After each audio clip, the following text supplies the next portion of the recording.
Bapak-bapak Ibu, yang kedua yang ingin saya sampaikan adalah mengingatkan kita. Depan saya ada muslimin, ada muslimat.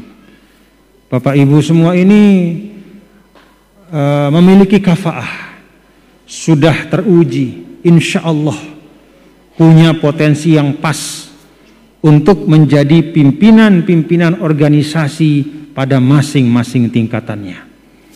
Sudah pas.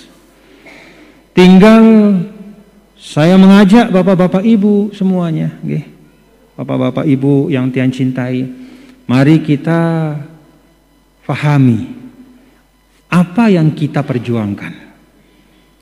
Kan itu penting. Al-hukmu 'ala syai' far'un an tasawwurih, kata ulama. Kita tidak bisa menghukum sesuatu kecuali kalau kita faham apa sesuatu itu. Kita tidak bisa menyikapi sesuatu kecuali kita mengerti. Ya, ada orang yang memang menyikapi sesuatu walaupun tidak mengerti, tapi sikapnya pasti salah. Karena itu, apa yang akan kita lakukan,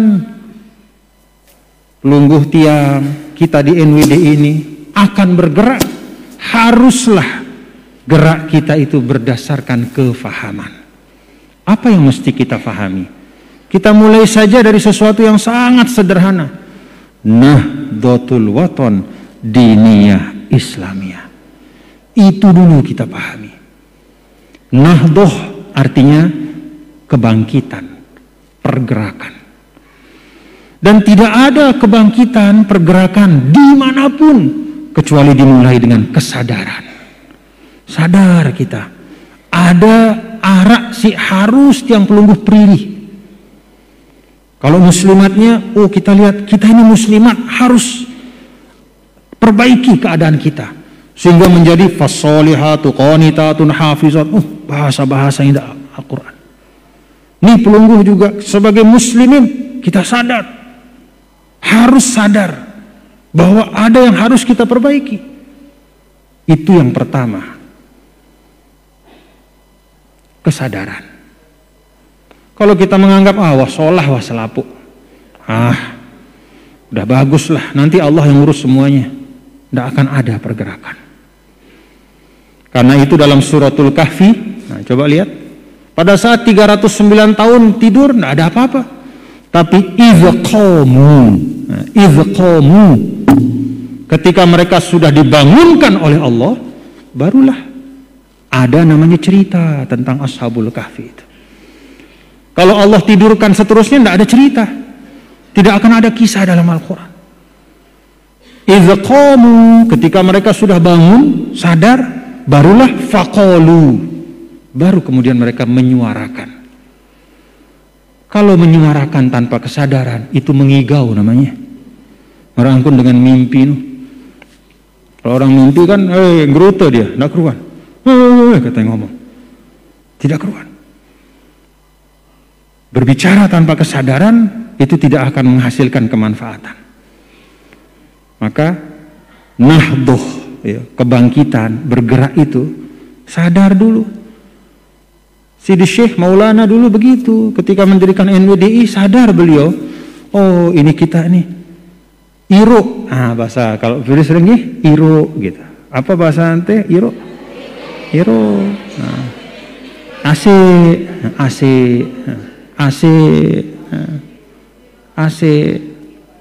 itu AC itulah awal AC.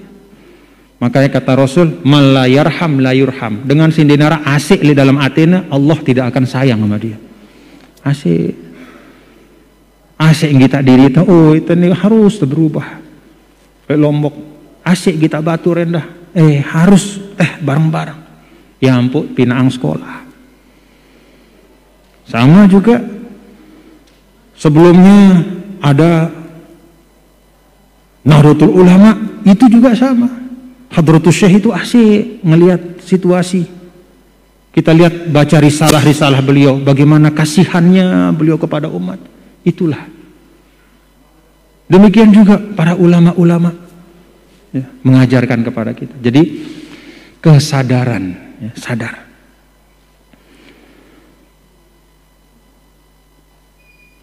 Dari kesadaran itu, bapak-bapak ibu, yang kedua al-waton, Nahdlatul Wathon.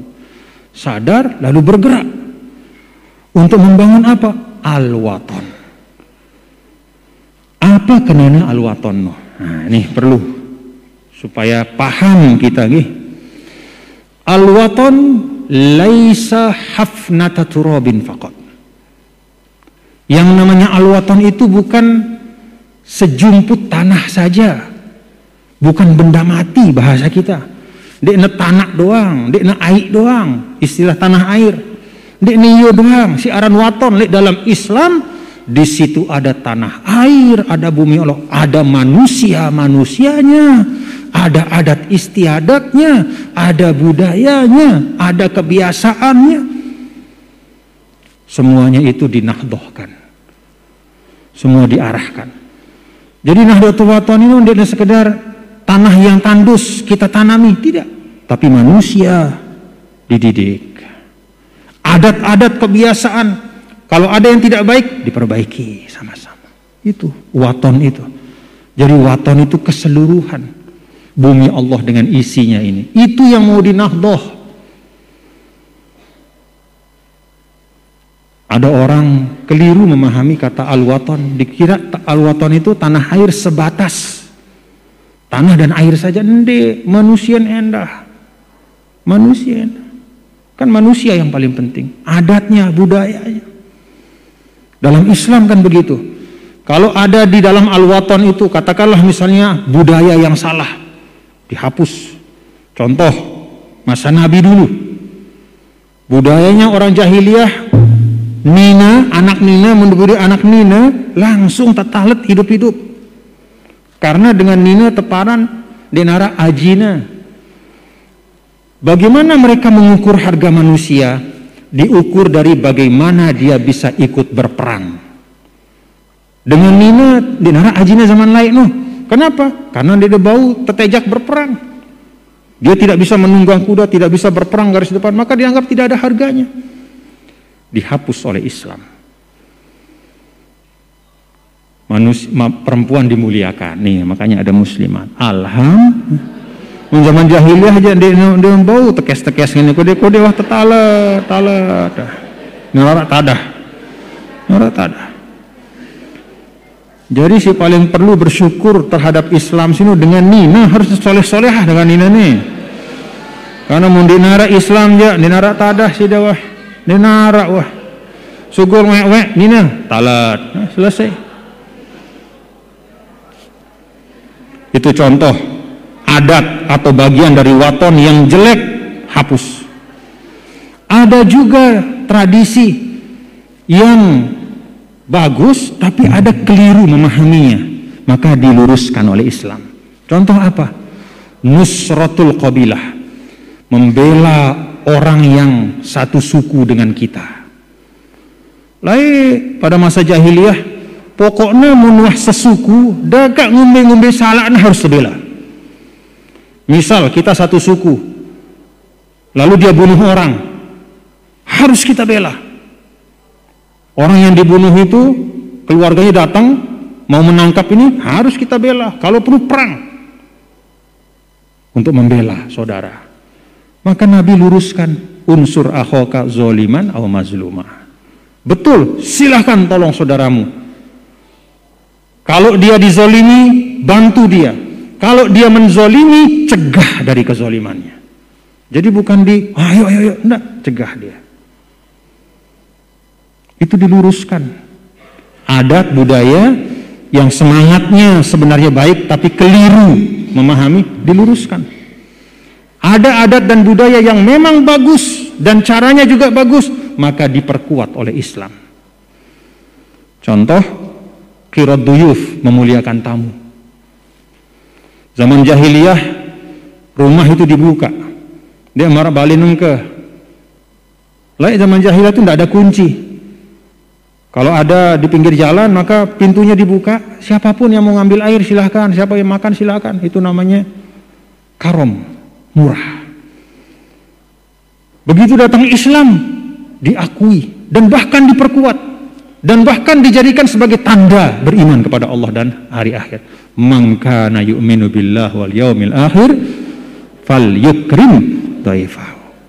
Siapa saja iman kepada Allah dan hari akhir, muliakan tamu. Jadi diberikan kemuliaan yang suatu yang baik. Itulah nahdoh, suatu perubahan yang dibawa oleh Rasul. Jadi yang jelek, betul-betul jelek, wah ini narak tadah, bolang wah. Yang menyangkut jiwa orang, apa yang merusak kehormatan, buang. Kalau ada sesuatu yang niatnya baik tapi ada keliru, luruskan. Kalau ada sesuatu yang memang betul-betul baik, diperkuat dan dikokohkan. Itu Islam. Diniyah. Nah, diniyah itu dari kata din. Artinya bergerak kita bukan sembarang bergerak. Kerja kita tidak sembarang kerja, tapi ada fondasi nilai-nilai agama. Kalau kata ulama, modal untuk membangun peradaban itu ada 3 yang utama: manusia, tanah, dan waktu. Kalau manusia ada dan manusianya baik, tanahnya, buminya juga ada dan bumi itu kondusif, lalu waktu, ada waktu, ruang waktu, maka bisa terjadi kebangkitan. Tapi 3 hal ini, kata ulama, harus diikat dengan satu ikatan. Ikatan itu namanya ikatan agama. Jadi nilai-nilai agama itu yang mengikat. Supaya manusia, bumi, dan waktu ini bergabung, ketiganya menghasilkan manfaat. Islamiyah. Nah, yang terakhir, bahwa pergerakan ikhtiar tiang pelungguh untuk membangun waton kita ini, tanah air, bumi tumpah darah, desa dasan, repuk kita ini, tanah kita ini dengan penuh kecintaan, itu asasnya adalah asas agama dan Islamiyah. Lebih khusus lagi, terinspirasi dari ajaran Islam. Nah, kalau kita sudah mengerti ini, maka pasti kader NWDI itu pasti akan bekerja yang baik. Dia nahra kader NWDI akan nyidak desa dasan, tidak ada. Kan namanya nahdoh, masa nyidak? Tidak ada kader NWDI yang akan merusak NKRI, tidak ada. Tidak mungkin akan merusak waton. Nahdoh, diniyah lagi, Islamiyah lagi, tidak ada. Maka diingat betul Bapak Ibu nih, muslimat, muslim, kita ingat Nahdlatul Wathon, diniyah, Islamiyah. Itu diingat betul. Mudah-mudahan Allah Ta'ala memberikan kemudahan bagi kita semua. Yang syukur pada semua para pengurus organisasi. Tadi panji-panjinya sudah dikibarkan. Nah, itu pahami juga apa yang ada di panji ini. Kita pahami ya. Warnanya, lambangnya apa, simbol-simbol yang ada di situ, fahami, ya, fahami. Dengan kefahaman, maka rencana-rencana akan dapat ditunaikan dengan sebaik-baiknya. Dan sekaligus juga terakhir, doa kita untuk koperasi konsumen syariah. Nah, jangan sampai menjadi lembaga yang gagal, harus berhasil ya. Apalagi membawa nama syariah ya. Bawa nama syariah. Juga membawa nama NWDI. Nah, jadi nanti apa-apa yang diperlukan, bantuan-bantuan teknis, kan ada Bapak Bupati dengan dinasnya. Saya pikir semua kita di Lombok Tengah ini pada anganta. Tentu Bapak Ibu nih pada anganta. Miling kita Lombok Tengah ini punya marwah yang lebih lagi, lahir batinnya maju. Jadi harus bersama-sama.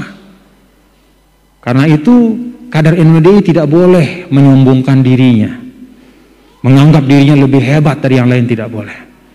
Kita sama-sama membangun Lombok Tengah yang kita cintai. Semoga Allah rahmati. Sehat-sehat Bapak Ibu nih. Tetap protokol kesehatan, apalagi kan katanya situasi juga semakin akhir-akhir ini juga sudah ada hal-hal baru yang harus hati-hati kita. Nggak boleh sakit-sakitan kader NWDI ini, sehat, jaga kesehatan. Dan menghadapi hal seperti ini, fas'alu ahla zikri, ya. Jangan fas'alu ahlal qahwati, ya. Dendek ketuan dengan si ahli warung kopi, nggak boleh. Ketuan dengan si ngerti. Siapa itu? Pemerintah. Siapa itu? Ahli-ahli medis. Tanya yang mengerti. Ikuti panduan mereka. Itu juga bagian dari tuntunan Islam. Itulah yang dapat yang sampaikan. Selamat sekali lagi untuk saudara-saudaraku. Mudah-mudahan Panji NWDI berkibar setinggi-tingginya di Kabupaten Lombok Tengah, bersama juga dengan panji-panji ormas-ormas Islam yang lain. Fastabiqul khairat. Wallahu muwaffiq wal hadi ila sabili rasyad. Mohon maaf kalau ada kekeliruan dari apa yang sampaikan. Semoga Allah rahmati kita semua. Wassalamualaikum warahmatullahi wabarakatuh.